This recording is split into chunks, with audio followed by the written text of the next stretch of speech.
Episode 6, Putus Asa. Putri meninggalkan tempat itu dengan hati yang sangat sakit. Kok bisa sih dia jahat banget sama gue? Putri tidak bisa menahan tangis lagi.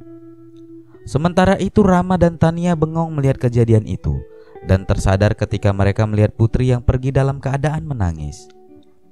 "Mah, ayo kita kejar Putri, kasihan dia," ucap Tania sambil menarik tangan Rama. "Putri, tungguin kita," teriak Rama dan Tania. Mereka pun menyusul Putri dan mereka langsung menuju ke kosan Putri. Sedangkan di satu sisi terlihat Indra sedang meratapi kepergian Putri dengan hati yang merasa sakit. "Sayang, maafin aku. Kamu pasti merasa aku menipumu," batin Indra. "Indra, kamu gak apa-apa? Maaf ya, karena kalian jadi putus," ucap Alena. "Udahlah Alena, mungkin ini sudah takdir. Ini salah aku juga tidak memberitahu dulu sama dia," saut Indra. Alena memeluk Indra. "Haha, akhirnya langkahku berhasil," batin Alena. Di kosan Putri. "Put, kamu gak apa-apa?" tanya Rama. "Put, lu jangan gini, mungkin ini udah jalannya," ucap Tania. "Lagian lu juga sih gak bilang sama kita kalau sebenarnya dia itu pacar lu, bukan kakak lu," ucap Tania. "Apaan sih lu Tan? Berisik banget, bukan waktu yang tepat nih," saut Rama kesal. "Maafin gue ya guys, gue bohong. Gue sekarang butuh waktu sendiri," ucap Putri. "Oke deh, kita pergi dulu ya Put. Lu baik-baik, jangan macem-macem.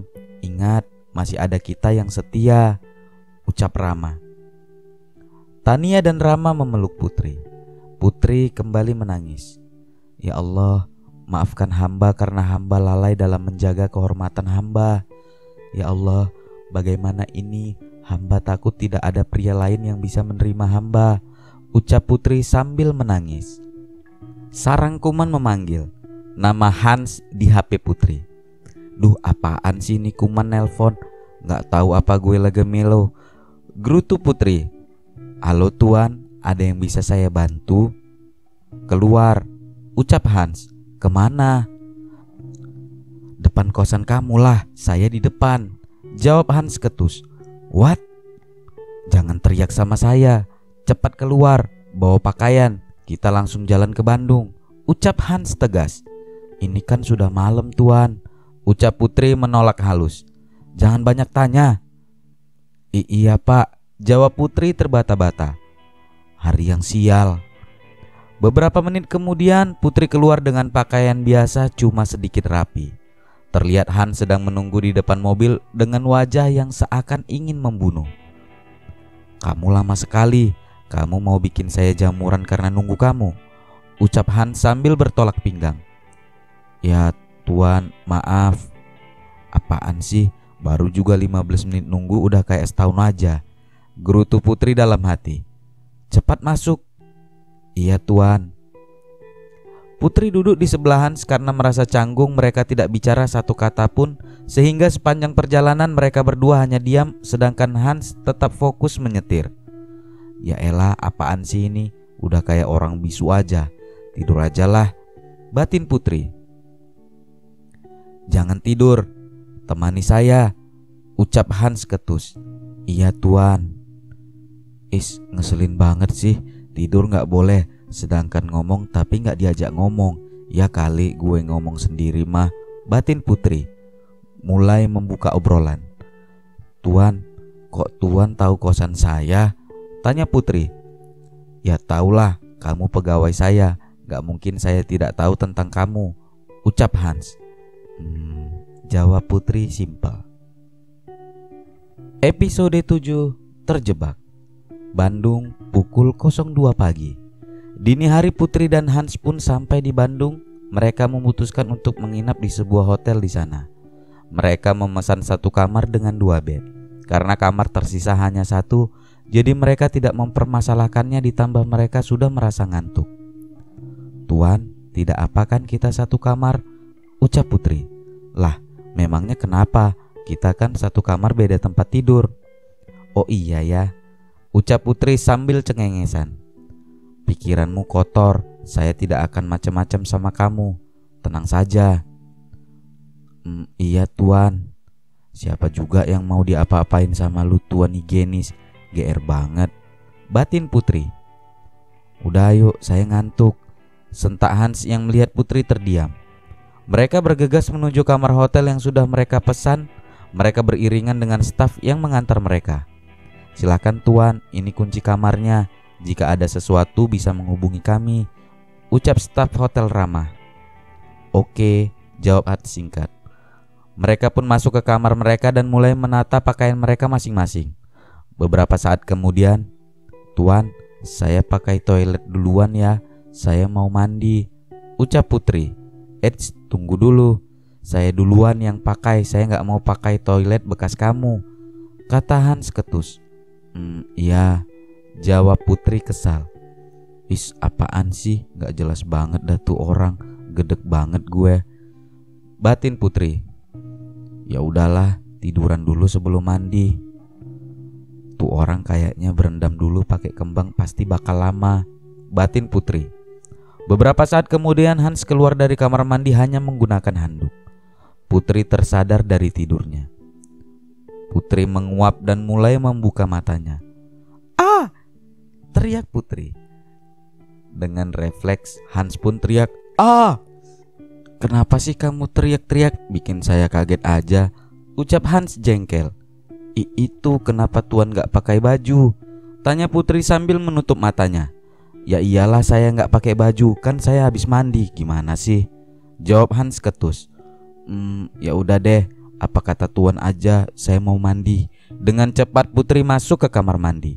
Sedangkan Hans tertawa senang sudah menggoda Putri. Ternyata lumayan juga tuh cewek imut kalau lagi panik, batin Hans tertawa. Setelah bersih-bersih, mereka berdua pun terlelap dalam tidurnya berpacu dengan mimpi masing-masing. Tidak terasa waktu sudah menunjukkan pukul 8 pagi. Seperti biasa Hans dulu yang mandi, setelah itu baru Putri. Mereka bersiap-siap untuk sarapan. Setelah itu mereka meeting di hotel itu juga, karena memang hotel yang mereka tinggali menyediakan meeting room. Jam 1 siang mereka baru selesai meeting dan langsung makan siang. Mereka makan siang dengan tenang, walaupun sesekali Hans membuat kerusuhan soal kebersihannya. Putri, kita ke rumah saya dulu. Saya mau mengunjungi keluarga saya sebentar. Setelah itu kita kembali ke hotel. Dan jangan lupa kamu siapkan materi untuk meeting nanti, ucap Hans. Malam pukul 7 untuk perusahaan yang sekalian mengundang kita untuk makan malam, kata Hans. Oke tuan. Setelah beberapa saat mereka tengah sampai di kediaman orang tua Hans. Rumah yang mewah, batin Putri. Selamat siang Den, sapa Pak Security. Mama sama papa ada pak? Tanya Hans. Ada Den, tuan sama nyonya ada di ruangan keluarga menunggu Aden dari tadi. Oke, terima kasih pak. Hans berjalan menuju rumah diikuti Putri. Mama, papa, teriak Hans sambil berlari. Sayang, kamu sudah pulang nak, mama kangen kamu, ucap ibu Hans. Iya, Hans juga kangen papa sama mama. Aduh, ini anak papa bawa pulang calon mantu mah, cantik sekali, kata ayah Hans. Nama kamu siapa nak? Tanya ayah Hans. Nama saya Putri Pertiwi tuan, tapi maaf saya. Ucapan Putri terhenti. Hans memotong pembicaraan Putri. Putri pengen ke toilet mah, tadi dia ngerengek pengen ke toilet, timpal Hans. Iya kan sayang? Putri pun mengangguk. Iya tuan. Maksudnya apaan nih? Duh, gue terjebak, batin Putri. Episode 8, perkenalan tak terduga. Setelah Putri balik dari kamar mandi, dia terpaksa kembali ke tempat di mana keluarga itu berkumpul.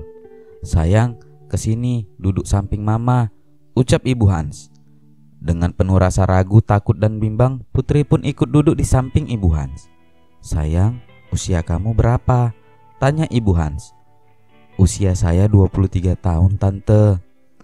Kamu panggil mama saja, jangan tante, kamu kan calon mantu mama, ucap ibu Hans sambil memegang tangan Putri. Putri merasa bingung ada apa sebenarnya yang terjadi. Flashback. Hans sedang menelepon dengan orang tua.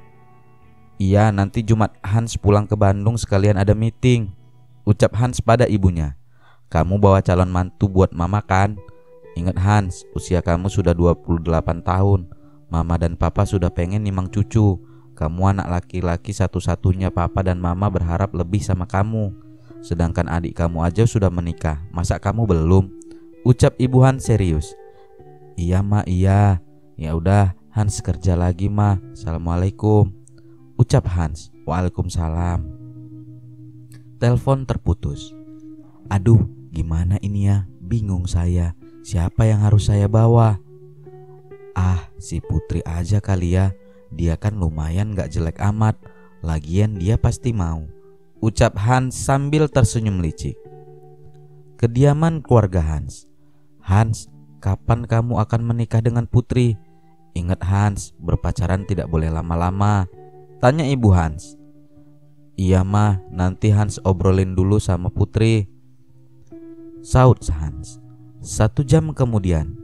Mah, Hans sama Putri ke hotel dulu ya, mau persiapan buat meeting nanti malam, ucap Hans. Kalian gak nginap di sini aja, kata ibu Hans sambil memegang tangan Putri.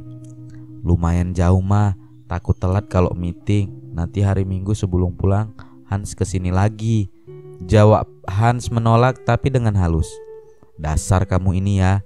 Ya udah, hati-hati ya sayang di jalannya, ucap ibu Hans. Dalam perjalanan menuju hotel, Putri dan Hans tidak berbicara sedikit pun. Dan sesampainya di hotel, Putri langsung bicara pada Hans. Tuan, apa maksud Tuan bilang saya pacar Tuan dan calon istri Tuan?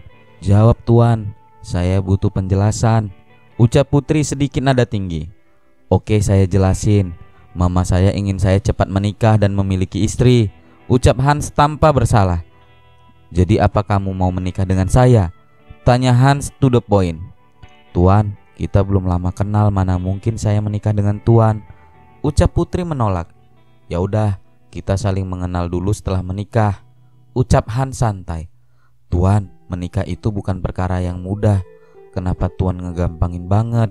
Putri mulai emosi. Ya udah, mulai saat ini kamu anggap saya pacar kamu. Gak ada kata penolakan sayang, ucap Hans dengan tenang. Maaf Tuan, saya sudah tidak suci lagi. Saya tidak bisa menerima Tuan. Apa? Oke, kalau gitu saya tidak akan menikahi kamu dan kamu tidak perlu membantu saya. Saya akan mengatakan pada keluarga kamu bahwa kamu sudah tidak perawan.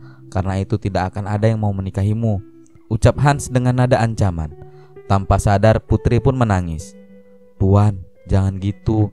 Nanti ibu saya sakit. Saya gak mau mereka menanggung malu atas apa yang saya perbuat, ucap Putri memohon.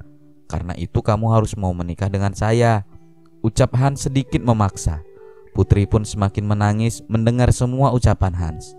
Ya udah, iya Tuan, saya mau menikah dengan Tuan dan mau menjadi pacar Tuan, ucap Putri terpaksa. Ya Allah, nasib buruk apa ini, kenapa hidupku seperti ini, batin Putri. Hans mencium Putri dengan lembut.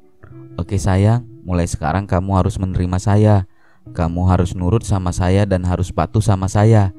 Ingat, hidup kamu milik saya mulai saat ini, ucap Hans penuh tekanan. Tangis Putri semakin menjadi. Episode 9 meminta izin. Sebulan kemudian, setelah Putri bertemu dengan keluarga Hans, kini dia tidak bisa sebebas dulu. Apapun yang dia lakukan selalu ada yang mengawasi, dan apapun yang dia lakukan selalu salah di mata Hans. Putri tidak lagi bertemu dengan Indra sejak hari itu. Mungkin saja Indra menghubunginya, tetapi karena Hans terlalu protektif, nomor handphone Putri pun diganti olehnya. Sekarang Putri tidak seperti dulu. Menghubungi keluarganya terbatas karena Hans selalu melarangnya. Kini hidup Putri benar-benar hancur. Ya Allah, kenapa hidupku seperti ini, batin Putri. Putri sedang makan siang di kantin perusahaan. Tiba-tiba ada yang menariknya. Putri mencoba memberontak, tapi ketika dia tersadar yang menariknya adalah Hans, dia pun menunduk karena takut dan malu. Hans membawa Putri ke ruangan Hans. Seminggu lagi pernikahan kita, bersiaplah bicara pada orang tuamu bahwa kau ingin menikahiku, ucap Hans dengan tatapan tajam. Tapi apa tidak terlalu cepat? Kita batalkan saja, maafkan aku, bantah Putri. Kau tidak bisa membantahku. Ingat, rahasiamu ada di tanganku. Aku bisa saja membeberkan semuanya dan membuat keluargamu malu, ancam Hans. Ya Allah, kamu tega banget sama aku. Kamu kan tahu bapakku punya penyakit jantung. Apa kamu tidak kasihan padaku? Ucap Putri tidak bisa menahan tangisnya lagi. Kamu itu kotor, tidak pantas menyebut Tuhan. Aku tidak peduli itu salahmu, jawab Hans tegas. Hati Putri seperti tersayat pisau tajam. Ia pun menangis terseduh-seduh. Benar-benar merasa sangat sakit batin Putri. Oke, aku akan menikah denganmu dan aku akan mengucapkan kepada orang tuaku nanti setelah pulang bekerja, jawab Putri masih menangis. Putri pergi dari ruangan Hans dengan mata sembab. Banyak karyawan melihat Putri merasa kasihan. Kok bisa dia mau pacaran sama Banci? Kalau gue sih ogah, mau dia kaya juga buat apa? Ucap karyawan kantor. Sudah waktunya pulang kerja. Putri pulang dengan keadaan kacau. Dia terus berpikir gimana caranya dia memberitahukan keluarganya. 30 menit berlalu, Putri sudah sampai di kamar kosnya. Dia berpikir langsung untuk menelepon keluarganya. Bismillahirrahmanirrahim, ucap Putri sebelum menelepon. Halo, assalamualaikum Bu, ucap Putri. Waalaikumsalam nak, bagaimana kabarmu? Kenapa baru menghubungi ibu? Ayahmu benar-benar khawatir padamu, jawab ibu Putri. Alhamdulillah baik Bu, Putri baik-baik saja di sini. Maaf Bu, Putri sibuk jadi baru sekarang sempat menelepon ibu. Gimana keadaan ayah dan ibu? Jawab Putri dalam batin Putri menangis. Syukur kalau gitu. Baik nak, ayah baik, cuma akhir-akhir ini dia sering memikirkanmu. Dia merasa khawatir, ucap ibu Putri. Bilang sama ayah Bu, Putri baik-baik saja. Putri mau minta restu ayah dan ibu. Hans pacarku mau menikahiku seminggu lagi Bu, ucap Putri datar. Apa nak, apa kamu tidak salah? Apakah dia pria baik? Ibu tidak ingin kamu salah memilih, gumam ibu lirih. Dia baik Bu, ibadahnya pun rajin. Dia sangat menyayangiku.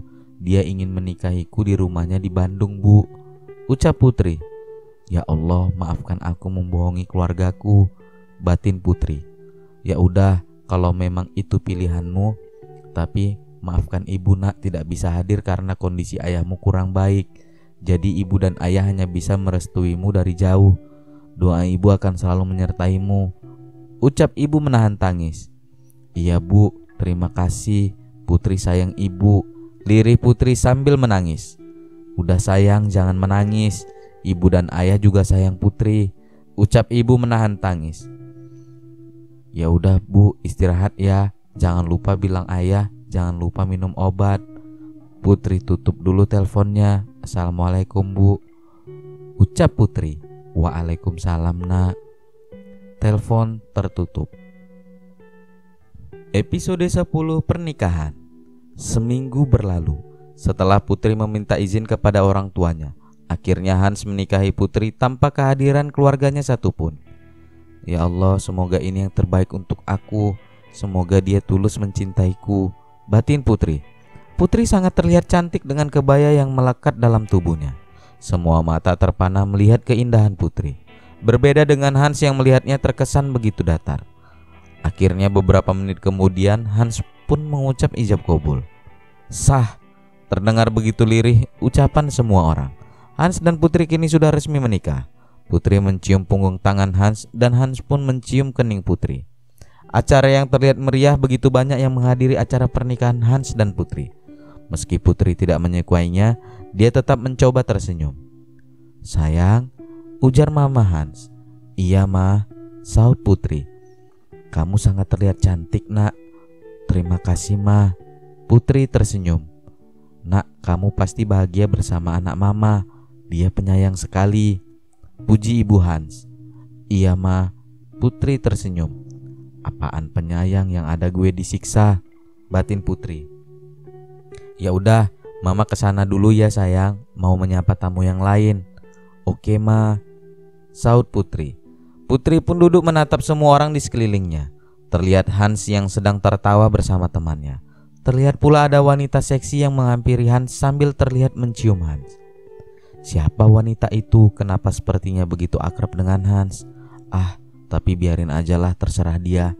Batin Putri merasa penasaran. Selama acara Putri terlihat hanya sendiri karena memang Putri tidak mengenal siapapun di sana.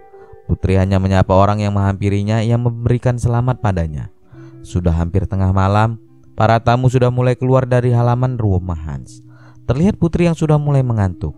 Putri pun meminta izin kepada keluarga Hans untuk beristirahat. Ma, Pa, Putri ke kamar dulu ya, mau istirahat, kata Putri pada ibu Hans. Ya udah, kamu aja Hans sekalian nak, pasti kalian capek seharian ini, lirih ibu Hans. Iya mah. Putri bergegas menemui Hans yang masih mengobrol bersama temannya. Hans, panggil Putri. Kenapa? Aku ke kamar duluan ya, aku mau istirahat. Timpel Hans simpel. Putri meninggalkan ruangan itu menuju kamar Hans. Dia tidak peduli pada Hans yang jutek padanya. Di kamar Putri langsung membuka gaun yang dia kenakan. Dia memasuki kamar mandi dan langsung merendamkan dirinya di dalam bathtub. Harum aroma terapi membuatnya rileks sampai enggan untuk bangun. Aduh, nyaman banget ya badan gue. Setelah seharian ini gue acting, akhirnya gue bisa santai sedikit, batin Putri. Setelah selesai mandi, Putri keluar hanya menggunakan handuk. Putri mengambil bajunya dalam lemari Hans. Dia membuka handuk yang ada di badannya. Malam itu Putri menggunakan piyama pendek yang membuatnya terlihat seksi. Tanpa disadari ada sepasang mata yang memperhatikannya dari sofa yang tak lain adalah Hans. Hei, kamu mau menggoda saya? Ucap Hans sambil melotot pada Putri. Putri terkaget. Kamu sejak kapan kamu di situ? Timpal Putri. Sejak kamu keluar kamar mandi menggunakan handuk, membukanya dan memakai piyama, jawab Hans tenang sembari dia jalan mendekati Putri. Putri menundukkan kepalanya karena malu. Aduh, kenapa gue gak sadar, batin Putri.